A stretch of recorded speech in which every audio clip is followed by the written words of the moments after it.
আমার নন্দের ছেলে আমাদের সাথে আমাদের বাড়িতেই থাকত। সে সবসময় আমাকে লুকিয়ে লুকিয়ে দেখত।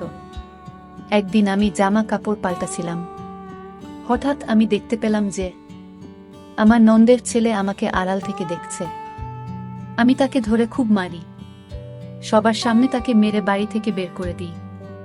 একদিন আমি বাজার থেকে ফিরে এসে আমার মেয়ের ঘরে যাই, আর সেখানে গিয়ে আমি যা দেখি তা দেখে আমার হুঁশ উড়ে যায়। কারণ আমার মেয়ের সাথে ববিতা কাজ করার সময় একটু চোখ কান খোলা রাখবে। সবসময় তাড়াহুড়ো করে কাজ করো তুমি।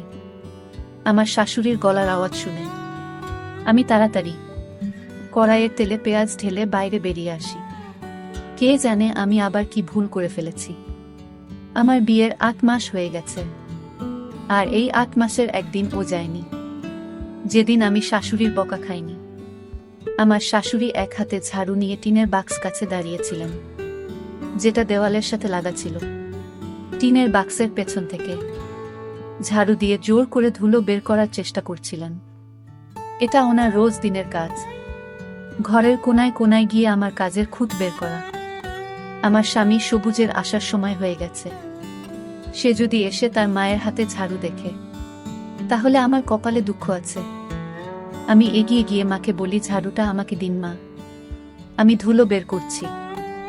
শাশুড়ি মা মুখটা বেজার করে আমার হাতে ঝাড়ুটা ধরিয়ে দেন, আর বলেন, যখন আমার মেয়ে ঘর পরিষ্কার করত তখন পুরো বাড়ি চকচক করত। সে শ্বশুর বাড়ি চলে যাওয়ার পর থেকে বাড়ির চমকটাই নষ্ট হয়ে গেছে। উনার কথা শুনে আমার খারাপ লাগে। আমি সারাদিন ধরে বাড়ির কাজ করতাম, কিন্তু কিছুতেই উনার মেয়ের মতন কাজ করতে পারতাম না। অনেক কষ্টে আমি কোণা থেকে না দেখতে পাওয়া ধুলো বের করে যখন রান্নাঘরে যাই, তখন দেখি সব পেঁয়াজ পুড়ে কালো হয়ে গেছে। আমি বুঝতে পারছিলাম না আমি কি করব। বাড়িতে আর পেঁয়াজ নেই, আর বিকেলে আমার ননদ আসবে তার স্বামীর সাথে। আমি শাশুড়িকে কিছু না বলে চটপট ঘরে গিয়ে সবুজকে ফোন করে বলি সে যেন ফেরার সময় পেঁয়াজ কিনে নিয়ে আসে। এটা শুনে সবুজ একটু রেগে যায় আর বলে, তোমার সব কাজ শেষ মুহূর্তে কেন মনে পড়ে? কিন্তু যখন আমি তাকে অনেক অনুরোধ করি, তখন সে রাজি হয়ে যায় আর ফেরার সময় পেঁয়াজ কিনে নিয়ে আসে। তার আগে আমি লুকিয়ে লুকিয়ে পোড়া পেঁয়াজগুলো ওখান থেকে সরিয়ে দিই। আমার নন্দের আসার আগেই আমি বিরিয়ানি বানিয়ে ফেলি। আমার নন্দের বিয়ে আমার সাথেই একসময় হয়েছিল। সে শ্বশুর বাড়ি চলে গেলেও তার সুস্মৃতি এই বাড়িতে রেখে গিয়েছিল। উঠতে বসতে আমার শাশুড়ি তার মেয়ের কথা বলতেন। আমি খুব যত্ন করে ডাইনিং টেবিলে খাবার সাজাই। আমরা সবাই যখন খেতে বসি, তখন আমার স্বামী আমার বিরিয়ানির খুব প্রশংসা করে, কিন্তু আমার শাশুড়ি আমার সব আনন্দে জল ঢেলে দেন। তিনি বলেন, কিন্তু আমার মেয়ের হাতের বিরিয়ানির রংটাও কত সুন্দর হতো। এটা শুনে আমার সারা দিনের খাটুনি মাটি হয়ে গেল। আমার পেটটাও একদম ভরে গেল, আর কোনো খিদে রইল না।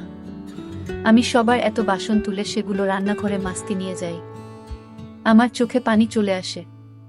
আমার বাপের বাড়ির কথা মনে পড়ে যায়। ওখানে বাবা আমার সব কাজের প্রশংসা করত। আমার রান্না করা খাবার তো সবাই চেটে পুটে খেত, আর এখানে হাজার চেষ্টা করা সত্ত্বেও কারোর আমার কাজ পছন্দ হয়ে ওঠে না। আমার স্বামী আর শাশুড়ি সারাদিন আমার নন্দের নাম করত। আমার ননদ তাদের প্রাণ ছিল। আমার শাশুড়ির ভাইয়ের ছেলের বিয়ে ছিল, আর তার জন্য আমি জামা কাপড় খুঁজছিলাম। তখন আমার শাশুড়ি আমার ঘরে এসে বলেন, বৌমা, আজ তুমি শাড়ি পরে যেও, কারণ আমার মেয়েও শাড়ি পরে।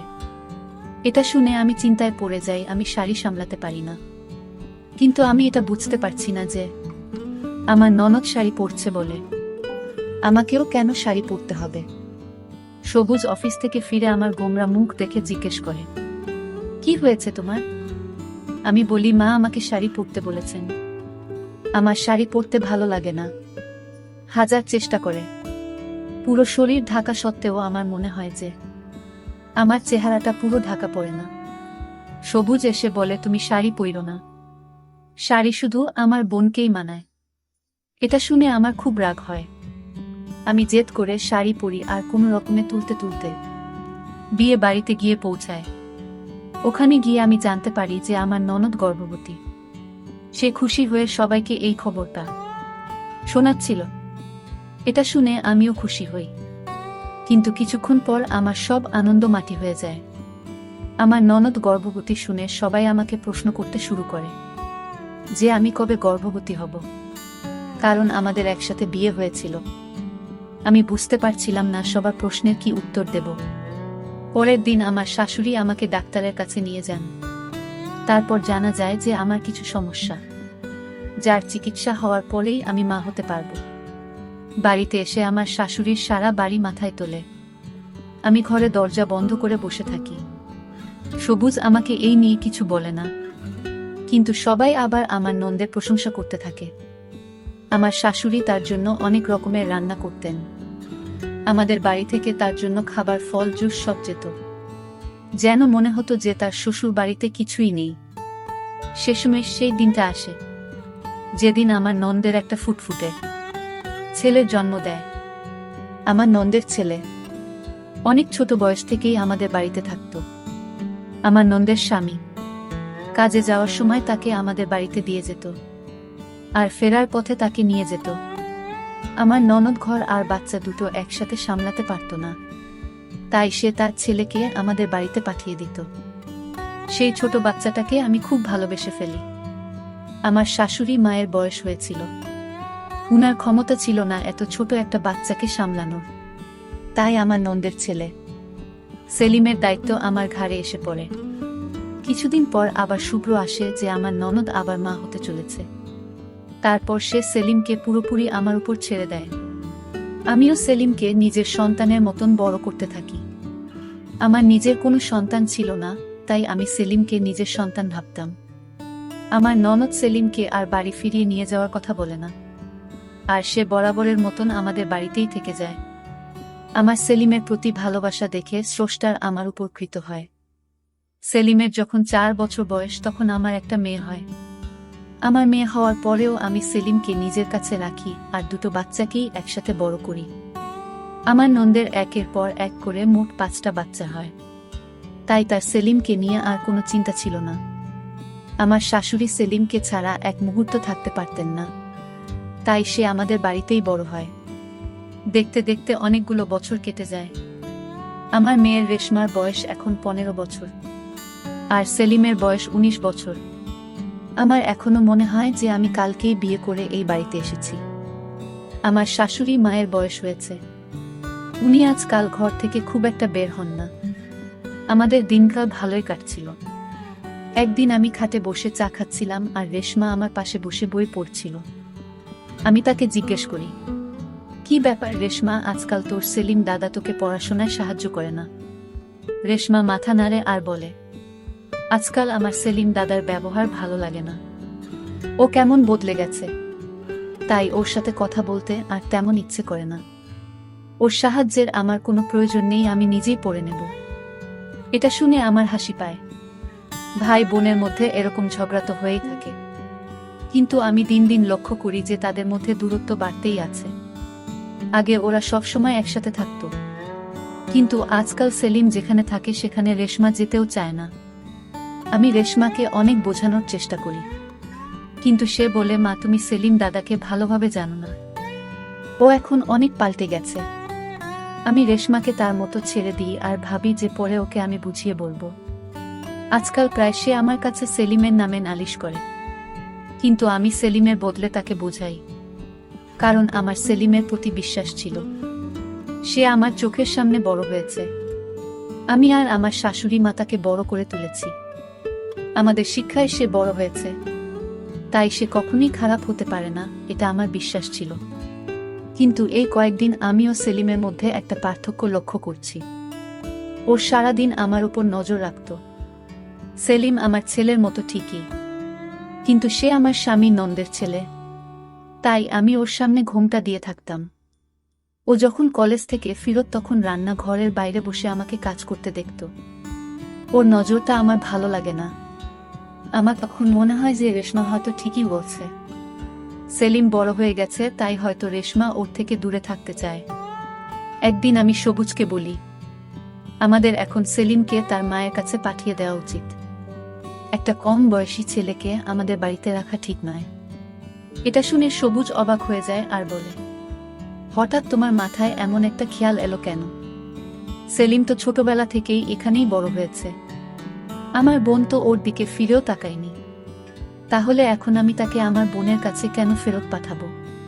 তুমি কি ভুলে গেছো যখন রেশমা হয়নি তখন সেলিম আমাদের একমাত্র সন্তান ছিল?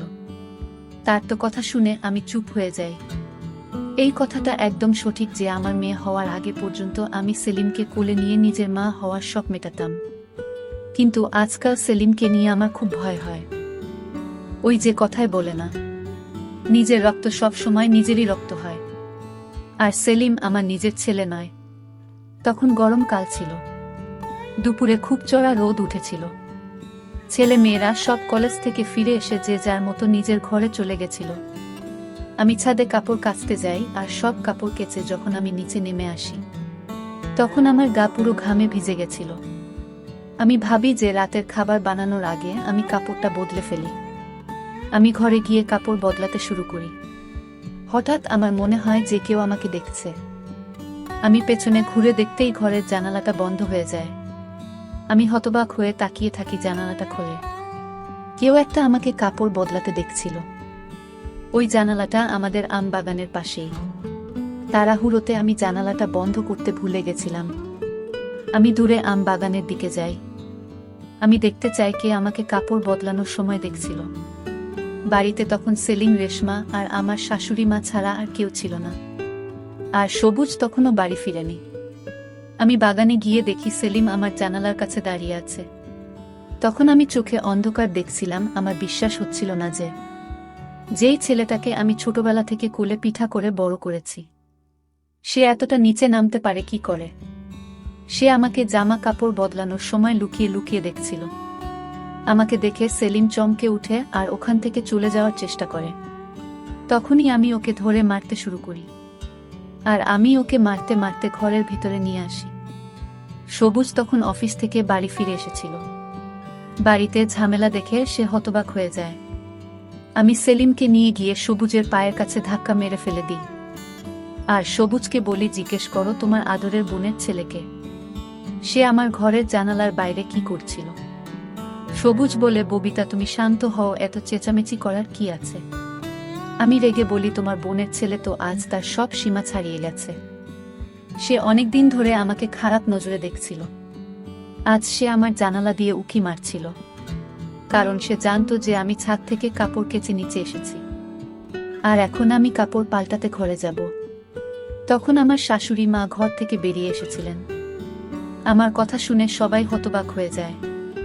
সবুজ বলে, কবিতা তুমি যা বলছো ভেবে চিনতে বলছো তো? আমি বলি, তুমি তোমার ভাগিনাকে জিজ্ঞেস করো না। সবুজ সেলিমের দিকে তাকায়, কিন্তু সেলিম চুপচাপ অপরাধীর মতো মাথা নিচু করে দাঁড়িয়েছিল। আমি সেলিমকে বাড়ি থেকে বের করে দেই। সে আমার নন্দের বাড়িতে ফিরে যায়। আমার শাশুড়ি মা তো বিশ্বাসই করতে পারছিলেন না যে সেলিম এমনটা করতে পারে। আমি বা শাশুড়ি মাকেও তো তাকে এমন শিক্ষা দিইনি, তাহলে এমনটা কি করে হলো?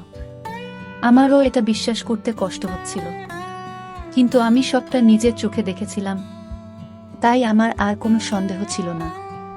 আমি পরিবারের সকলকে সেলিমের এই নোংরা কাজের ব্যাপারে বলে দিই। এতে সবাই সেলিম আর আমার নন্দের নামে ছিটছিট করে। এই ঘটনাটার পর প্রায় 7 দিন কেটে গেছে। এই 7 দিন আমার শাশুড়ি মা একবারও তার ঘর থেকে বেরোয়নি। সবুজ তো আমার সাথে বেশি কথা বলে না, আমিও চুপচাপ ছিলাম। রেশমা সারাদিন নিজের ঘরেই থাকত। আমার তো এখন ভয় হতে থাকে যে যদি সেলিম রেশমার সাথে খারাপ কিছু করত, তখন আমরা লোকের কাছে কি করে মুখ দেখাতাম। সেলিমে যাওয়ার পর আমি বুঝতে পারি যে সেলিম বাড়ির অনেক ছোটখাটো কাজ করে দিত।